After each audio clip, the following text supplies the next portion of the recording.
बनी इसराइल का एक आदमी जिसने 99 लोग कत्ल कर दिए थे।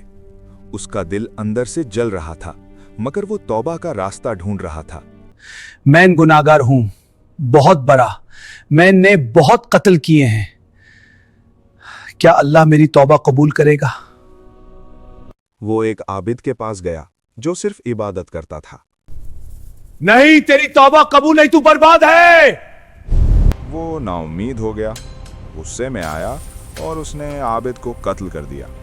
अब कत्ल 100 हो गए। फिर उसने कहा, मैं अब भी अल्लाह की रहमत का दरवाजा ढूंढूंगा।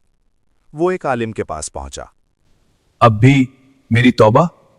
हाँ, अल्लाह की रहमत से कौन ना उम्मीद होता है, मगर तू अपनी जिंदगी बदल।